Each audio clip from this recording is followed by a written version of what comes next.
A couple of weeks ago, the media in North Korea and a lot of outside scientific and policy observers thought that it seemed inevitable that North Koreans would want to test a third nuclear weapon in the aftermath of being condemned for their firing of a failed missile satellite in the middle of March.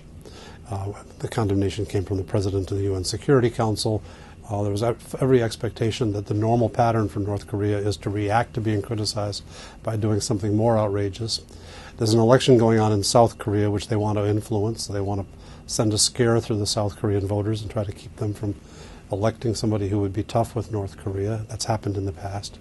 And they have a new source of highly enriched uranium which they may want to demonstrate to the world they've mastered. So that can become either a bargaining chip or a hole card for them in their game of getting recognized as a legitimate nuclear power, much as the U.S. has recognized India as a legitimate nuclear power.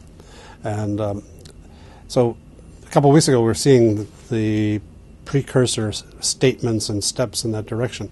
But in the last couple of weeks it hasn't been persistent. Now the North has mismanaged its relations with everybody who tried to be nice to them, but they seem to be under some kind of constraint not to press ahead at this time. This bears watching. It could change overnight. But we just are not seeing the kinds of fulminations from their press that suggest the indignation of the people of North Korea is building and they must express it through the testing of a new nuclear weapon. While I was quite convinced we were heading toward a test a few weeks ago, I think we have to be more cautious in predicting that now.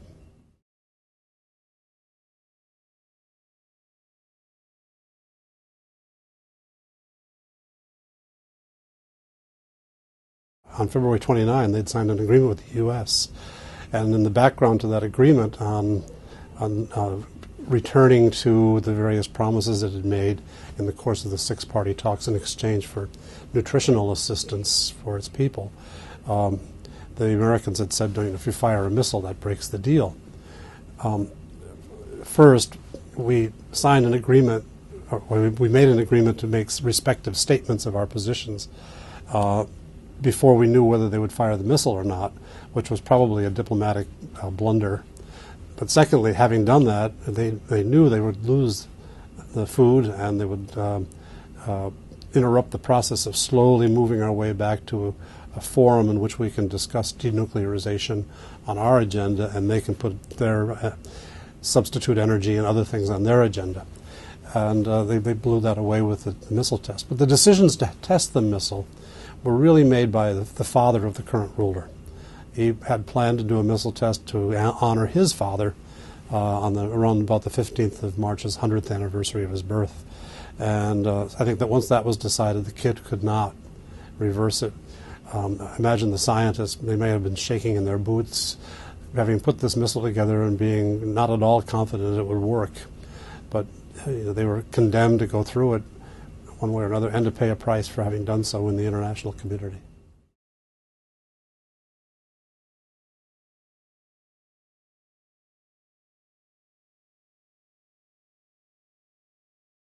The regime shows a lot of signs of being basically very unstable.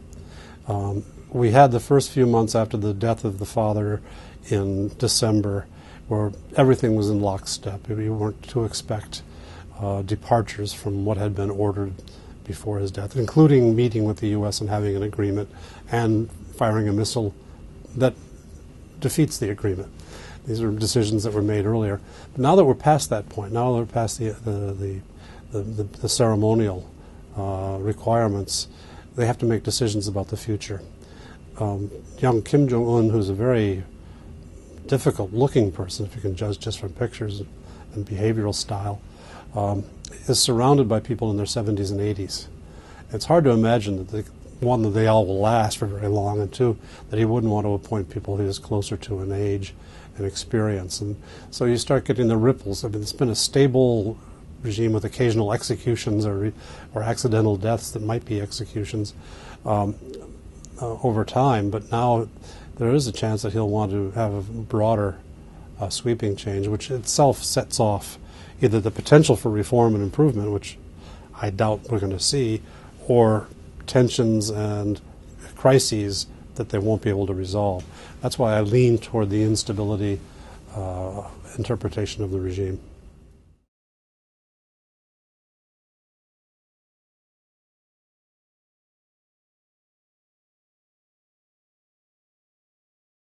Not this year. Not on the present circumstances. The administration stuck its neck out here in Washington and made an agreement. Again, that was not perfectly executed, and now there's no political support except in extremely small and non-official circles to go back and try again.